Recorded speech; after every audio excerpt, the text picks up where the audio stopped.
हरियाणा की जो राजनीतिक राजधानी है, कहते हैं जहां अड़ जाए जींद उड़ा दे सबकी नींद। तो जींद के इस धरती पर, इस पावन धरती पर आने का अवसर दिया है, इसके लिए मैं आप सबका तहे दिल से धन्यवाद करता हूं, आपको शुक्रिया कहता हूं। दोस्तों, मैं अपनी बात आपसे करूं उससे पहले हमारा और आपका एक रिश्ता है, हमारा आपका एक संबंध है।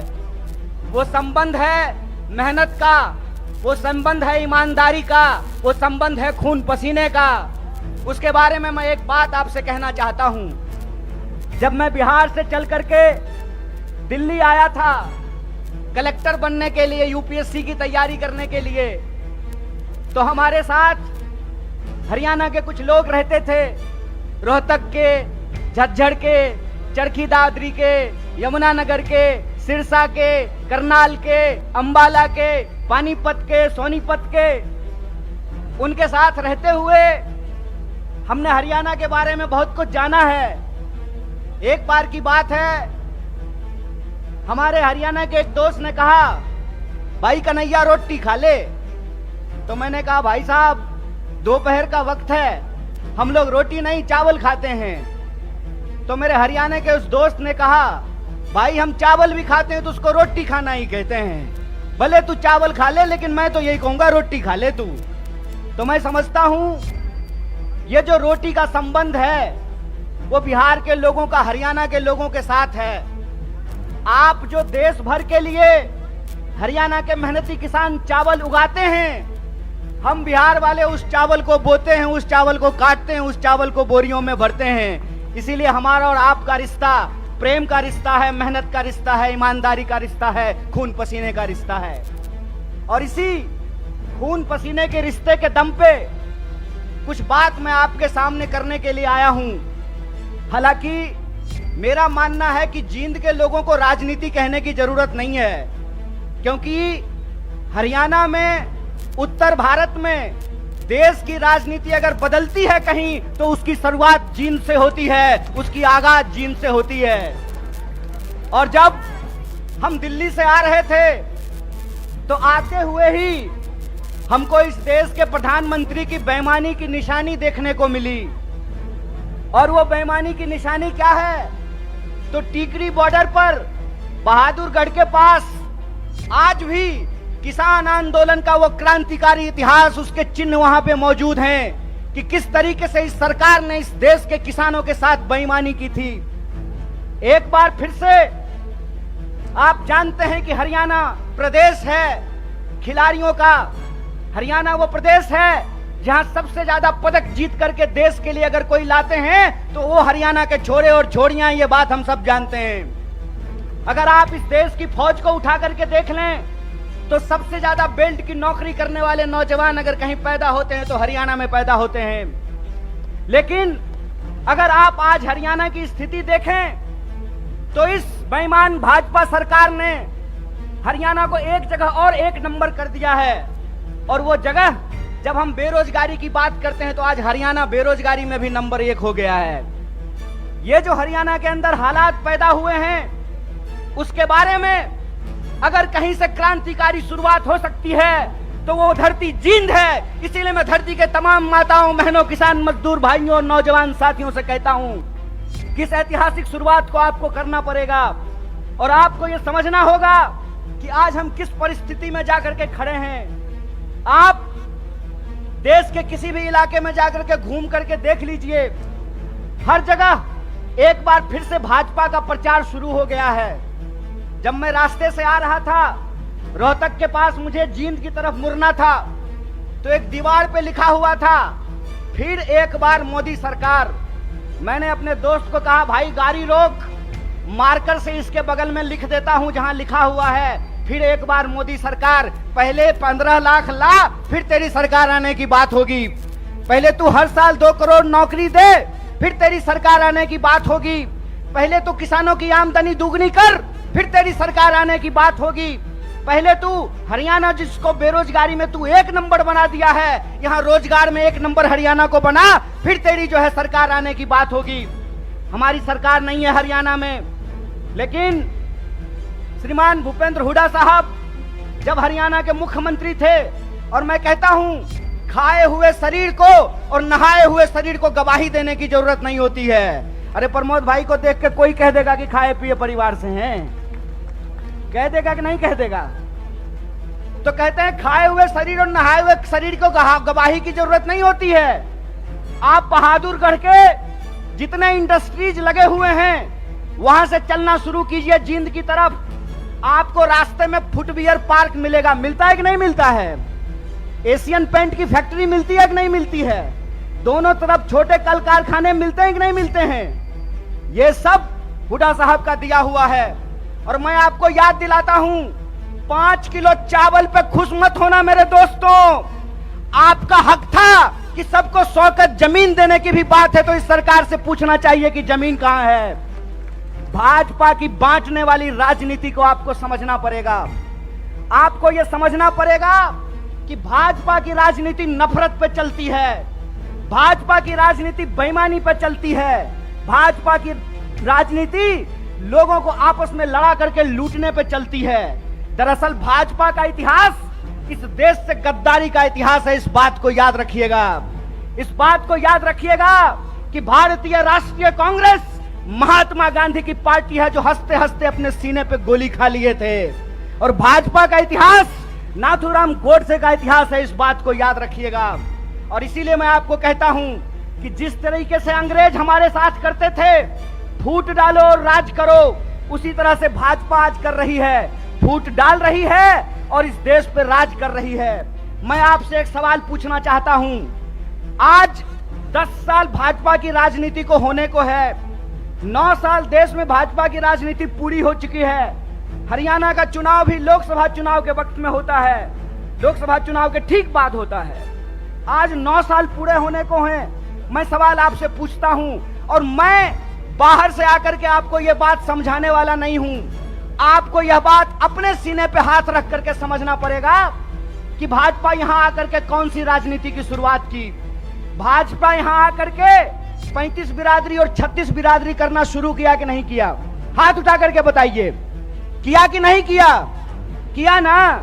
तो मैं नड्डा से एक सवाल पूछना चाहता हूं, मैं देश के प्रधानमंत्री से एक सवाल पूछना चाहता हूं, मैं जय शाह के पप्पा से एक सवाल पूछना चाहता हूं कि दुष्यंत चौटाला को बगल वाली कुर्सी पर बिठा करके कौन सा 35 बिरादरी 36 बिरादरी कर रहे हो बे? कौन सी 36 बिरादरी 35 बिरादरी कर रहे हो? खेला करते हो? खेला? अरे झूठा, बेईमानी करते हो। मैं आपसे कहता हूं, और आप सोच करके इस बात को बताइए, जहां धर्म होगा वहां हिंदू मुसलमान करेंगे, और जहां मुसलमान नहीं होगा वहां 35 बिरादरी 36 बिरादरी करेंगे। यह मन में आप सोचिए और विचार कीजिए।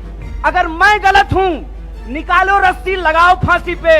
अगर तुम गलत हो तो लोकतंत्र में तुम्हारी बेईमानी का भी एक एक हिसाब लिया जाएगा। इस बात को याद रखना, इस बात को याद रखना कि इस देश के अंदर जब लोग न्याय की बात करते हैं, जब लोग अपने हक की बात करते हैं, जब किसानों की आमदनी दोगुनी करने की बात करते हैं, जब नौजवानों को 2 करोड़ नौकरियों की बात करते हैं, महिलाओं के सम्मान की बात करते हैं, इस देश में गरीबी को कम करने की बात करते हैं, तो आप उसको देशद्रोही बोलते हैं। और आपके बंटवारे की राजनीति में अगर कोई शामिल हो जाए, कोई धर्म के आधार पर देश को जो लड़ाने की राजनीति है उसका हिस्सा बन जाए, जो समाज को जात के नाम पे लड़ाने की राजनीति है उसका हिस्सा बन जाए, तो जब बाहर थे तो विरोधी थे और आपके बगल में आकर के बैठ गए तो माला पहनाते हो रे बेईमान। अरे कौन सा ऐसा वॉशिंग मशीन है रे कि जब कांग्रेस में रहता है तो चोर होता है और तुम्हारा पार्टी में जाकर के ईमानदार हो जाता है रे झूठा। देश को ठगते हो, देश को ठग के बेईमानी करते हो। तो हमको एक सवाल का जवाब दीजिए। ये 35 बिरादरी 36 बिरादरी कहते हैं और नारा लगाते हैं सबका साथ सबका विकास। अगर सबका साथ सबका विकास नारा है तो हरियाणा में 35 बिरादरी 36 बिरादरी कौन कर रहा है? भाजपा इस सवाल का जवाब दे। ये सवाल मैं पूछना चाहता हूं। और मैं ये सवाल पूछना चाहता हूं कि हरियाणा के इस तरफ पानीपत में, सोनीपत में 35 बिरादरी 36 बिरादरी, यमुना जी के उस पार 35 बिरादरी 36 बिरादरी नहीं। बोलिए सोच करके, यहां वोट चाहिए, वहां वोट नहीं चाहिए, और वहां वोट चाहिए और यहां वोट नहीं चाहिए। नदी पार करते हुए ही बेईमानों का ईमान बदल जाता है। यमुना के पार अलग राजनीति बागपत में, यमुना के इस पार सोनीपत में अलग राजनीति। इस खेल को हरियाणा के लोगों को समझना पड़ेगा, इस खेल को जींद के लोगों को समझना पड़ेगा।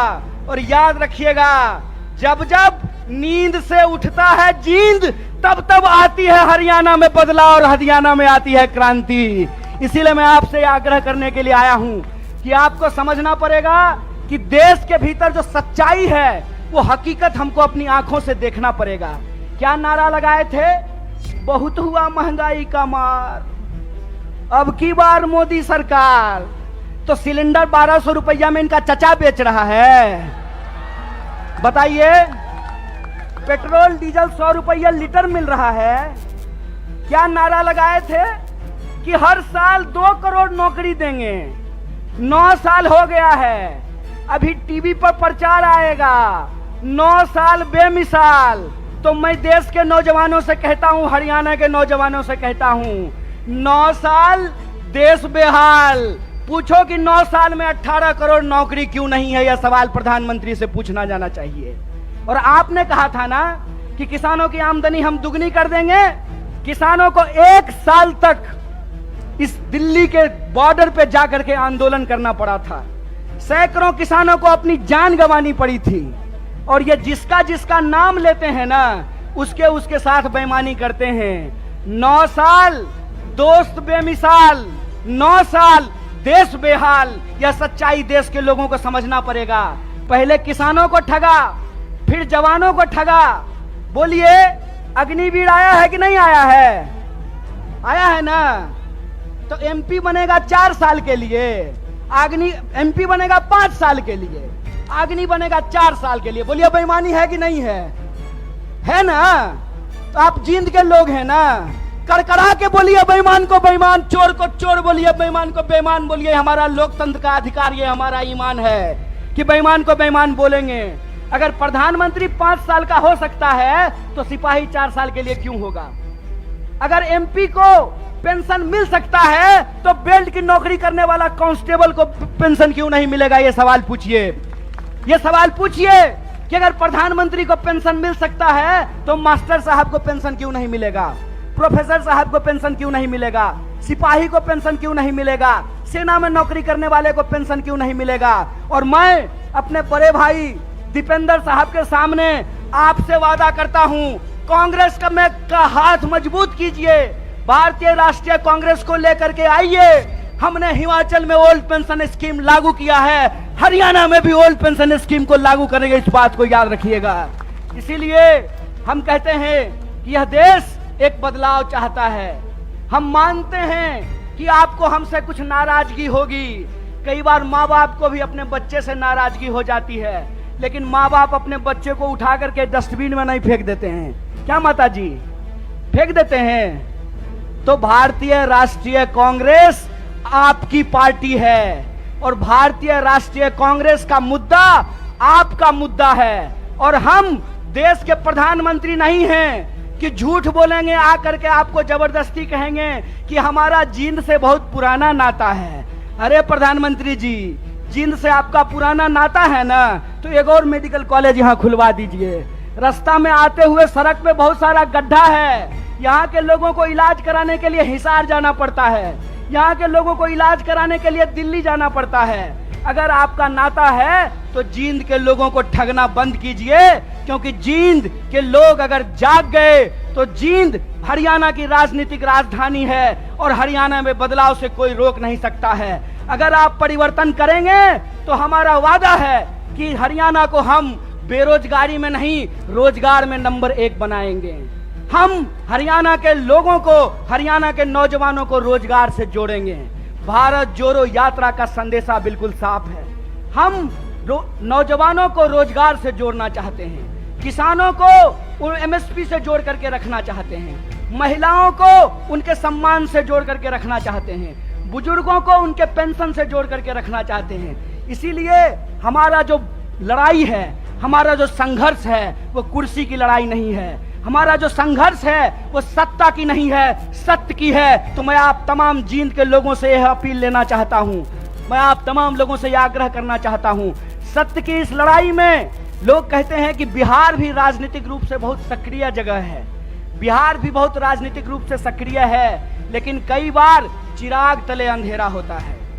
जिंद भी हरियाणा का सबसे सक्रिय जिला है, राजनीतिक रूप से सबसे सोचने समझने वाले लोग हैं, लेकिन विकास जितना जिंद में होना चाहिए उतना नहीं हो पाया है। तो हम आपसे वादा करते हैं कि चिराग तले अंधेरा नहीं होगा, हर तरफ रोशनी ही रोशनी होगी। और हमारा संघर्ष सत्य के लिए है। सत्य के इस संघर्ष में आप हमारे साथ हैं कि नहीं हैं? सब लोग साथ हैं। तो एक आखिरी बात बोल करके मैं अपनी बात को समाप्त करूंगा। आज 20 मई है, आज हमको दीपेंद्र साहब को भी शपथ ग्रहण समारोह में होना था, लेकिन हमने जींद से वादा किया था, अपने भाई से वादा किया था कि हम जनता के बीच में रहेंगे और सिर्फ कर्नाटक में नहीं, अगली बार हरियाणा के शपथ ग्रहण में शामिल होंगे। ये संकल्प लेकर के जाते हैं।